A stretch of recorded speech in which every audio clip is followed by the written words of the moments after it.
Wais ba kayo sa lutuan, mga mami? Sige na nga, kaya nyo bang hulaan ang mga putaheng mabubuo sa mga sangkap na aming ipakikita? Okay, sige nga, game. Lumpiang Shanghai. Eh dito ron, dali. Oh, ham and cheese roll. Ang mga pagkain ito, tinatawag nating rolls dahil ang lahat ng mga sangkap nito nakapaloob sa kada rolyo. Kung gaano sila kadaling mahulaan, ganon din sila kadaling gawin at ma-enjoy kainin ng mga chikiting. Pero ngayon, bibigyan po natin ng bagong twist ang mga pagkaing inirorolyo. Ano kaya ang mga roll na pwedeng gawin sa mga sangkap na to? Sirit na ba? Okay, chef, pasok! Hindi kailangan mahirap ang gawin ng mga unique roll of foods. Sa may tuturo sa inyo ngayon, tsak na magagawa niyo sa bahay. Tara, umpisahan natin. Gatas plus hotdog plus lumang tinapay plus vanilla syrup plus egg yolk plus maple syrup plus butter plus cinnamon powder equals French toast hotdog rolls. Kunin natin yung stack natin ng mga tinapay. Trim off natin yung mga edges. Para mas maging matibay, kailangang pipiin ang mga tinapay gamit ang kamay o rolling pin kung meron ito sa bahay. Next ingredient, which is yung ating hotdog. Pwede rin tayo maglagay ng butter kung gusto natin medyo buttery siya. Pero ako hindi na kasi mamaya gagamitan din natin ng butter yung next step natin. Sa isang mangkok, gagawa tayo ng French toast butter gamit ang fresh milk at egg yolk. Alam niyo ba kung gaano kahalaga ang pula ng itlog sa recipe na to?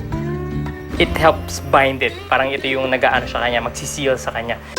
Para sa nakatatakam na amoy, maglagay ng cinnamon at vanilla syrup. Ito na yung assembly natin.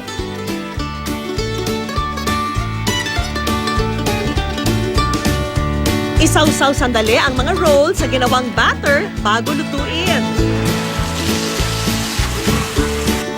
Pag na-achieve na ang golden yellow color, pwede na itong hanguin. Ang manamis-namis na breakfast na to, magagawa sa budget na 130 pesos for 3 servings.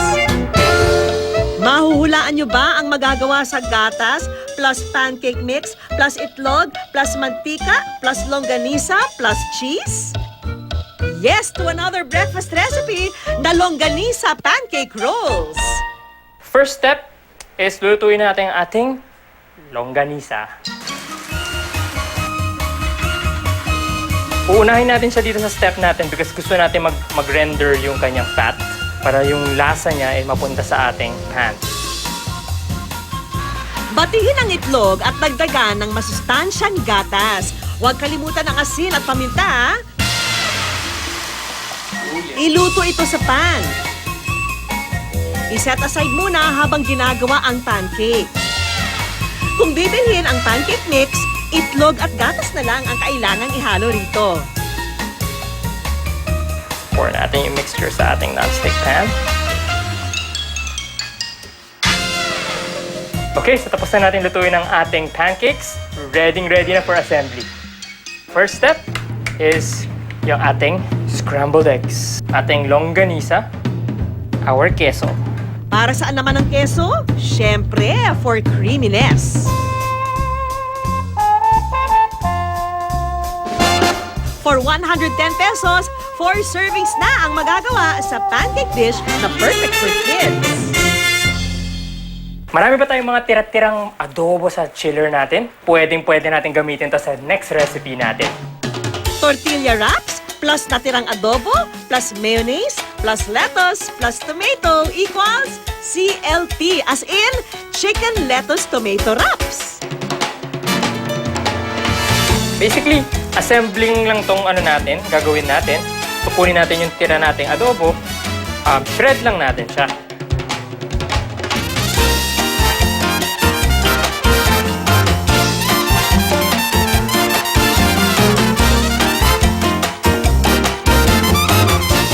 Pwede rin itong haluan ng mayonnaise.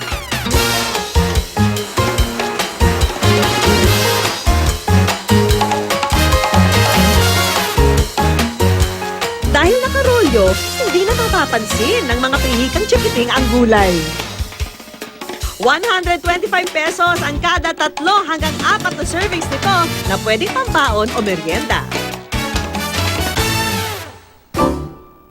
Panghapunan naman ang drama ng mga sangkap na ground beef, sibuyas, mayonnaise, lumpia wrapper, egg white, paminta at asin, pickles, cheese, bawang at tomato paste.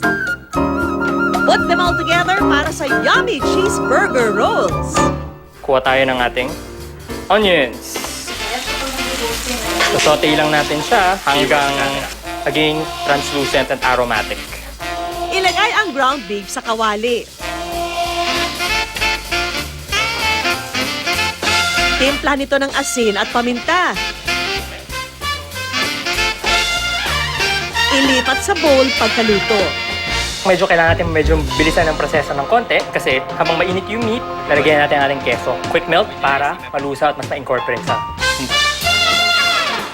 Lagyan to ng pickles o yung pipinong binabad sa suka para mabalanse ang lasa ng karne. Lagay natin sila sa gitna.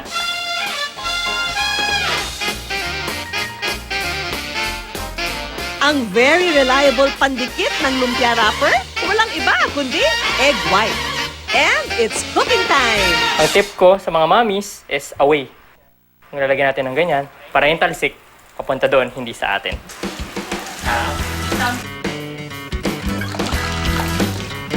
Para sa sauce, paghaluin lang ang mayonnaise, tomato paste, paprika at bawang.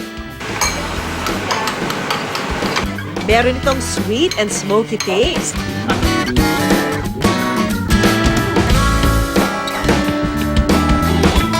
Ang nakasanayan nating cheeseburger merienda, pwede nang i-partner sa kanin.